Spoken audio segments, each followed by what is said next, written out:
Hello, welcome to Talking the Secret Doctrine. My name is Dr. Don Franklin Shepherd, and today I want to take a look at stanza 5, the first and the second slokas, from pages 106 to pages 111. We will be using, once again, the verbatim edition published by Theosophical University Press, located out of Pasadena, California. Here in this stanza, we see H.P. Blavatsky shifting her attention to the connection between the central suns in the seventh layer of the mundane egg in Paramatman, down to the solar suns in the fourth layer of the mundane egg that rule over a solar system.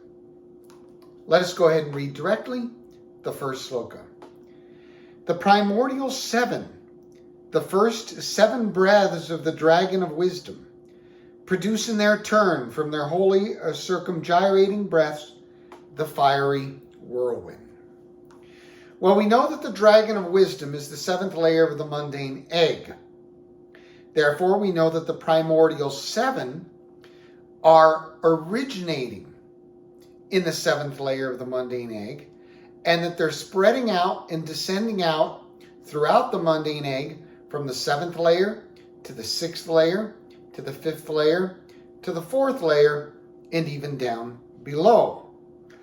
So when H.P. Blavatsky says the primordial 7, the first 7 breaths of the dragon of wisdom, what we're dealing here is we're dealing with the central sun in the 7th layer of Paramatman, and we're dealing with the 7 rays of that central sun as those rays descend into a solar system, and the solar sun at the head of that solar system.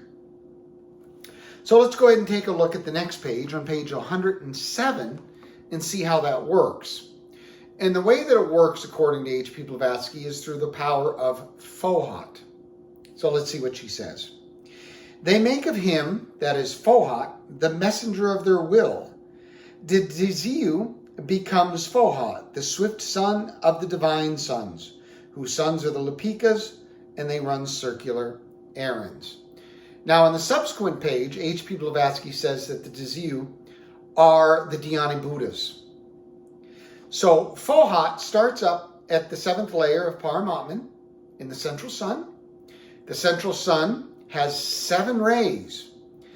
Each one of these rays shoots out into the heart of a solar sun.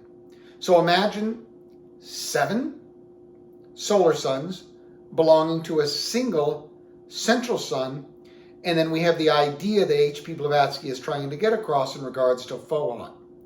Fohat is descending from the 7th layer, the central sun, through the 6th, through the 5th, and into the 4th, into the Dhyani Buddhas that rule over the solar suns.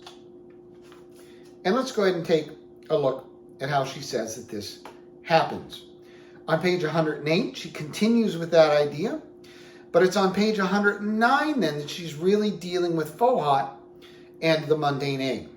On page 109, down there in part C, she writes, when the divine sun breaks forth, the divine sun being the 3rd logos, that central point, the divine sun breaking into the 7th layer of Paramatman in the mundane egg, when the divine sun breaks forth, then Fohat becomes the propelling force, meaning that Fohat takes over the action in the highest layer of the mundane egg, the active power which causes the 1 to become 2 and 3 on the cosmic plane of manifestation. So here we have the 1 is Paramatman on the cosmic plane of manifestation, becoming the 2, that is, becomes Adi Buddhi on the cosmic plane of manifestation, the 6th layer of the mundane egg, and the 3, which is Mahat, the 5th layer of the mundane egg in cosmic manifestation. So Fohat is now working through the 7th, the 6th, and the 5th layers of the mundane egg. She continues, the triple 1, this is the triple 1. This Paramatman, Adi Buddhi, and Mahat are a reflection of the immaculate white disk, the dull black ground, and the central point. The triple 1 differentiates into the many, And then Fohat is transformed into that force which brings together through the elemental atoms and makes them aggregate and combine. And here she's saying we get our solar system. This is why Fohat is often identified with the solar system, with the cosmic principle of Kama in the secret doctrine. She continues, we find an echo of this primeval teaching in early Greek mythology. And there she continues to talk about darkness and light and the interchange from darkness to light to darkness to light. This is happening constantly throughout all 10 layers of a world system. I think the most important page to go through, where we'll see these ideas most clearly presented, is on 110. So let's go ahead and lay out Fohat so we can clearly understand how this theme is used throughout the secret doctrine. She writes, Fohat is closely related to the one life. Now the one life here is Paramatman. The one life is the great central sun. Of course, there are multiple central suns that make up the one life. From the unknown one, the infinite totality, the manifested one, or the periodical manvantaric deity, emanates, and this is the universal mind, which separated from its fountain source is the demiurgos, or the creative logos of the Western Kabbalists. So here we have the central point, the third logos, connected with Paramatman, the great central sun. It separates. Now we have the great central sun on its own, and the great central sun then begins to shoot out its own rays into the lower layers of the mundane egg. And she talks about the four-faced Brahma of the Hindu religion. Yes, in one sense, the four-faced Brahma can be looked at from the ground up, from the first to the second to the third to the fourth layer of the mundane egg. But the four-faced Brahman can also be seen from top down, from the seventh layer to the sixth layer to the fifth layer to the fourth layer of the mundane egg. In both cases, ending in the mediating point of a solar system and the solar sun. She continues, in its totality, viewed from the standpoint of manifested divine thought is going to be the third logos, the central point, touching the seventh layer of the mundane egg. In the esoteric doctrine, it represents the hosts of the higher creative Dhyani Chohans. As it's already been mentioned, the higher creative Dhyani Chohans in the mundane egg belong to the seventh layer, the sixth layer, and the fifth layer. Then we have the Dhyani Buddhas, and then those higher three layers of Dhyani Chohans reflect themselves into the planetary spheres in a solar system. She continues, simultaneously with the evolution of the universal mind being the third logos, manifesting through the great central sun in the mundane egg, the concealed wisdom of Adi Buddha, the one supreme and eternal.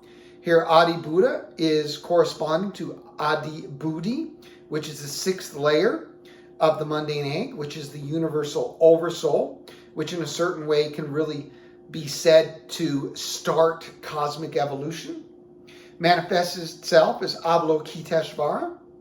Yes, Avalokiteshvara can be seen as the seventh principle, the seventh layer in the mundane egg, but Avalokiteshvara can also be seen as the fifth, in the same way that the immaculate white disk is the first logos, and it can be seen to reflect itself into the third logos as the central point.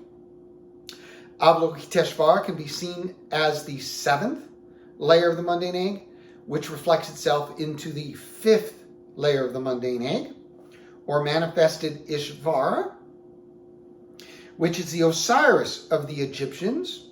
This is why Osiris rules over the sun, because in one sense the sun, the solar sun, is the fourth layer of the mundane egg, and Osiris is the fifth layer of the mundane egg, corresponding to Avalokiteshvara. The Ahura Mazda of the Zoroastrians, the heavenly man of the Hermetic philosopher, the Logos of the Platonists, and the Atman of the Vedantins, where the Atman can correspond to the seventh layer of the mundane egg, but it also in a certain way can correspond to the fifth layer of the mundane egg, because these are streams of consciousness that we're talking about. Atman is a stream of consciousness that works through the mundane egg. She continues, by the action of the manifested wisdom or Mahat, The manifested wisdom, or Mahat in this case, is the fifth layer of the mundane egg. And it's represented by the innumerable centers of spiritual energy in the cosmos. The reflection of the universal mind, which is cosmic ideation, and the intellectual force accompanying such ideation, becomes objectively the Fohat of the Buddhist esoteric philosopher. These are the Dhyani Buddhas, the solar suns in the solar system. Fohat, running along the seven principles of Akasha, acts upon manifested substance, or the one element in this case being Swabhava, a substance which we've already described earlier, as declared above, and by differentiating it into various centers of energy, that is, the centers of energy are going to be the solar systems, sets into motion the law of cosmic evolution, which, in obedience to the ideation of the universal mind, that is the third logos, the central point, brings into existence all the various states of being in the manifested solar system. Finally, she concludes, the solar system, brought into existence by these agencies, consists of seven principles, like everything else within these centers, such as the teaching of the trans-Himalayan esotericism. This is a magnificent teaching, and it's in these two slokas in stanza 5 that contains the mystery of the 7 and the 4. The mystery of the 7 being the great central sun, and the great central sun with its 7 rays, and these 7 rays working through 7 solar suns, and each one of these solar suns being the recipient of that ray, and an entity, a Dhyani Buddha, working through each one of the solar suns in the 4th layer of the mundane egg, connecting all of the planetary chains up into the heavens through itself. It's a beautiful teaching of the connection and the correlation of the great central sun, its central suns, the polar suns in the 6th layer of the mundane egg, the equatorial suns in the 5th layer of the mundane egg, all connecting to our solar system, headed by our Dhyani Buddha, and ultimately connecting to our earth through the Dhyani Bodhisattvas that work for him. Thank you so much. That gives you a lot to think about. Have a great night.